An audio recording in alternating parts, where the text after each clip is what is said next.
coup, pour me présenter rapidement, je parle au nom de Make Sense, qui est partenaire des Fashion Green Days.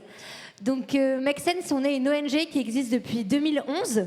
Et notre mission, c'est de réveiller le potentiel d'action de tous ceux qui veulent s'engager sur les grands défis du 21e siècle. Donc ça peut partir de la mode responsable à l'économie circulaire, au mieux vieillir, enfin c'est très large. On travaille en fait avec 3 grandes audiences. On travaille avec les citoyens. Donc aujourd'hui, on a une communauté internationale de plus de 100 000 citoyens. Et du coup, notre mission, c'est de les sensibiliser sur ces grands enjeux du 21e siècle et aussi de les engager, donc à la fois en ligne et aussi hors ligne, avec des événements et des rencontres citoyennes qui se passent dans différentes villes du monde. Donc ça, c'est pour la partie citoyenne. On travaille aussi avec des entrepreneurs, puisqu'on est un incubateur. On a à peu près incubé 150 startups, donc qui ont toujours un projet avec un impact social ou environnemental au cœur de leur business. Donc, pour vous donner des petits exemples, on a par exemple participé au lancement de Too Good To Go, de Opal ou bien d'autres. Et pour finir, notre 3e grande audience, c'est le travail pour les organisations. Donc on accompagne des organisations à la fois privées et à la fois publiques pour les accompagner dans leur transformation vers plus de sens. Et en fait, nous, notre conviction, c'est qu'aujourd'hui, si on veut vraiment avoir un impact positif, il est essentiel que ces audiences ne travaillent pas séparément et en silo, mais qu'elles travaillent ensemble. Donc on crée des programmes sur des thématiques spécifiques qui permettent de faire collaborer les citoyens, les entrepreneurs et les organisations ensemble. Donc aujourd'hui, on est plus de 70 personnes et on est répartis dans 8 pays du monde, donc à la fois en France, mais aussi au Mexique, au Pérou, à Dakar, aux Philippines et au Liban. Et en fait, depuis quelques temps, on s'est aperçu que la mode responsable, c'était un sujet qui engageait et qui passionnait de plus en plus notre communauté. Donc, quand je parle de notre communauté, je parle à la fois de notre communauté citoyenne, où on a de plus en plus de citoyens qui nous disent « Mais en fait, je veux en savoir plus sur la mode responsable, je veux m'engager, mais je ne sais pas comment faire. » Du coup, on a une communauté qui s'est créée avec environ, à date, plus de 1000 membres engagés dans cette communauté, qui s'appelle la Fairwear Tribe. Donc, qui est une communauté à la fois en ligne et à la fois hors ligne, où les citoyens se rencontrent autour d'événements pour échanger et discuter autour de la mode responsable et trouver des pistes d'engagement concrets. On a de plus en plus d'entrepreneurs qui postulent dans notre incubateur qui sont sur ces thématiques. Donc en fait, pour vous dire, tous les 6 mois, on a plus de 200 entrepreneurs qui postulent et on a environ 30% des entrepreneurs qui postulent avec un projet de mode responsable. Donc par exemple, je ne sais pas si vous connaissez, on a incubé Closparency, We Dress Fair, Opal, Routine et bien d'autres. Et pour finir, on se rapproche de plus en plus de partenaires, comme par exemple aujourd'hui les Fashion Green Days, pour impulser ce mouvement et faire qu'ensemble, la mode responsable aille plus loin. Et du coup, ce matin, nous étions avec des étudiants, parce que comme le disait Marion juste avant, on est convaincus qu'aujourd'hui, la mode responsable, il y a plein d'initiatives qui existent, mais on a aussi ce rôle de sensibiliser et d'engager les citoyens, notamment les étudiants, puisque c'est eux qui vont porter la mode de demain. Du coup, c'est essentiel aussi de les engager dès le début dans leurs études. Du coup, ce matin, il y a eu des ateliers de 1h30, donc c'était très rapide, très intense. On a proposé 2 ateliers aux étudiants. Le premier atelier, c'était de trouver et imaginer des solutions de mode responsable. Et le deuxième atelier, c'était d'imaginer des concepts pour imaginer en fait l'île comme capitale de la mode responsable en 2030. Donc là, je vais vous présenter ils vont venir vous pitcher 3 idées de concepts qu'ils ont imaginés ce matin. Donc je vous invite à les encourager, puisque pour beaucoup, c'est leur premier pitch. Un grand merci. Et du coup, Clarisse et Claire vont venir nous présenter leur premier concept.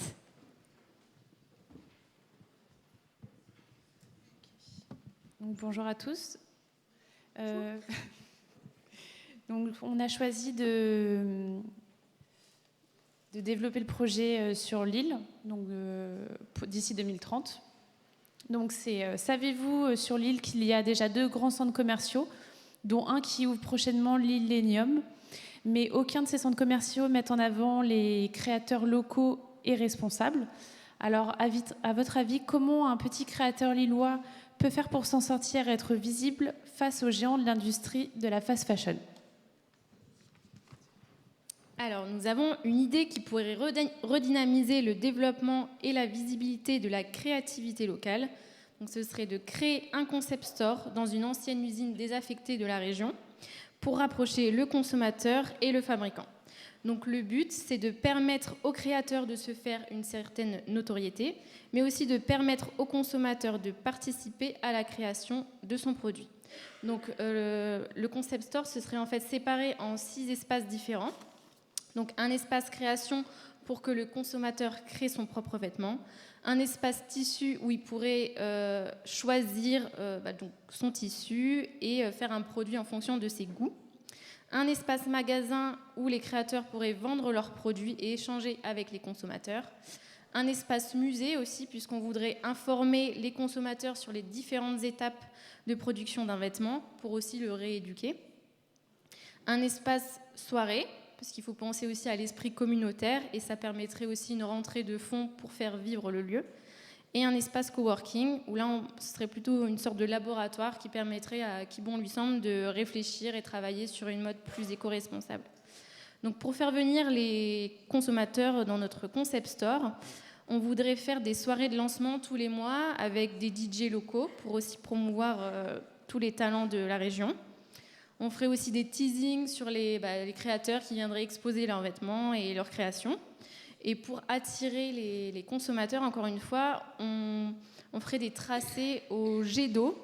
Donc je ne sais pas si vous connaissez les clean tags. En fait, ce sont des tags et des messages qu'on peut faire en fait, sur le sol grâce au jet d'eau. Et donc on pourrait partir par exemple des grandes gares ou des grands lieux pour les attirer jusqu'à notre concept store. Donc, avant tout, l'intérêt de notre projet est d'offrir un lieu de croissance aux consommateurs et à l'activité locale, mais aussi d'offrir une expérience unique aux clients et aux consommateurs pour une meilleure transparence et ainsi promouvoir des acteurs locaux. Et voilà. Donc si notre projet vous intéresse et que vous avez toujours eu peur de vous lancer dans la création, n'hésitez pas à nous rejoindre.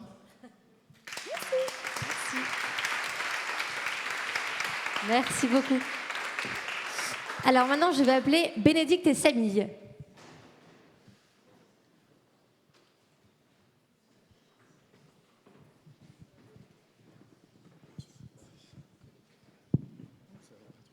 Bonjour, bonjour. On m'entend bien ? Ouais. Alors nous, on est parti d'un constat aujourd'hui, le fait que généralement, la mode éthique et durable, elle est moche. Évidemment, c'est pas vrai, vous le savez, on le sait, parce qu'on est un public averti. L'idée de notre projet, c'est de le montrer au plus grand nombre de personnes pour que les gens arrêtent d'avoir cette conception de la mode éthique et durable. Du coup, notre problématique, c'est de comment développer une nouvelle stratégie de communication pour promouvoir la mode éthique et durable dans la région de Lille. Quoi de mieux qu'un événement au rayonnement international que la braderie pour faire un défilé de mode. Du coup, Bénédicte. Alors, je vais expliquer un peu notre concept concrètement. Donc on a choisi la braderie qui rassemble beaucoup de monde, donc il y aura un mix vraiment total au niveau de la population. Il y aura tout type de personnes, de tous les âges, et on va pouvoir toucher du coup des gens qui ne connaissent pas du tout la mode responsable, qui ne sont pas intéressés et qui vont pouvoir découvrir grâce à notre stand. Donc toute la journée, on va organiser des défilés avec des mannequins qui seront issus de la population, donc des gens normaux comme nous qui porteront des vêtements durables. Il va y avoir un présentateur qui va présenter du coup tous ces vêtements de manière assez fun, tout en critiquant un peu la fast fashion, et va pouvoir renvoyer vers les stands de vêtements qui seront derrière la scène. Les gens en même temps pourront télécharger une application et répondre aux questions de l'animateur sur par exemple la composition du vêtement. Et en direct sur le grand écran qui sera derrière, on va pouvoir voir les scores. Du coup, ça va intégrer le public qui se sentira investi et aura envie d'en savoir plus sur la fast fashion, sur la mode durable. Pardon. Il y aura toute une ambiance avec un stand d'alimentation, de bière, un concert aussi organisé, et puis des lots à gagner avec par exemple des chaussures éco-responsables qui seront à peser. Les gens devront estimer le poids pour gagner des lots. Du coup, Du coup, l'idée un petit peu de cet événement, c'est de vraiment rendre ça ludique, accessible à tout le monde, et de démocratiser et de vulgariser en fait la mode durable et éthique, pour que tout le monde puisse la comprendre, l'accepter, expliquer aussi les problématiques de prix, pourquoi c'est plus cher. Ça, ce sera vraiment évidemment à la guise des exposants qui pourront en même temps vendre, parce que ça reste la braderie, des vêtements et faire découvrir ça aux plus petits comme aux plus âgés.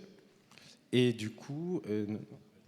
Et puis pour l'argument qui est que la mode responsable est chère, en fait, on va proposer aussi des stands de seconde main avec des conseillers pour aider les gens à choisir leurs vêtements à un prix très abordable. Voilà.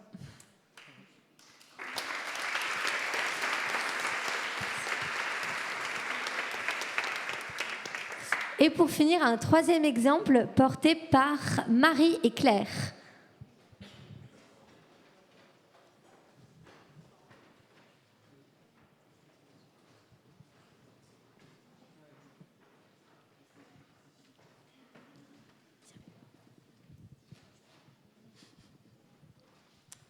Bonjour tout le monde. Donc nous, on est parti d'un constat simple, puisque vous ne trouvez pas ça aberrant quand vous commandez sur Internet, d'avoir votre vêtement qui est livré dans un papier de soie, puis dans un polybag en plastique et enfin dans un carton, dans lequel on aura glissé quelques flyers de publicité. En tout cas, nous, si, et c'est de là qu'est venue notre idée.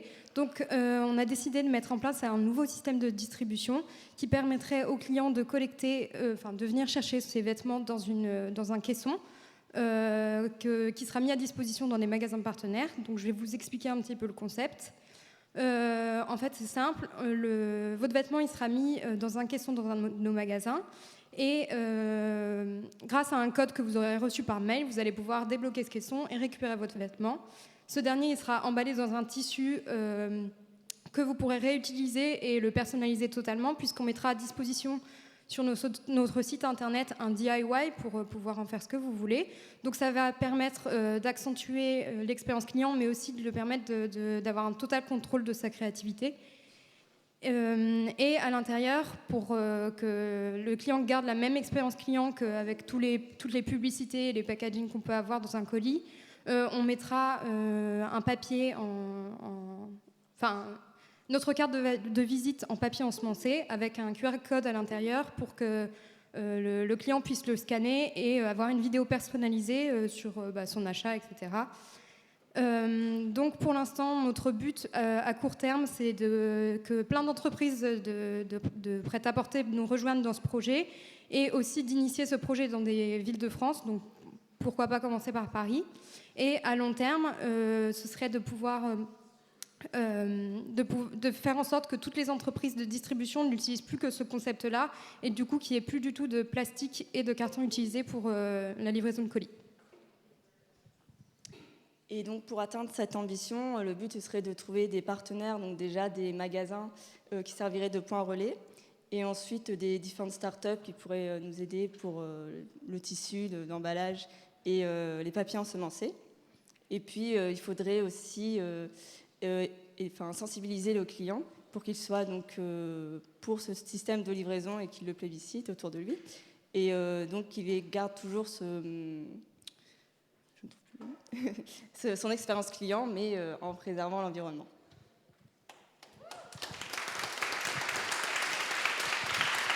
Merci à tous. Du coup, il y a eu quelques petits messages. Si vous êtes intéressés par des concepts, n'hésitez pas à aller les voir. Merci. Alors...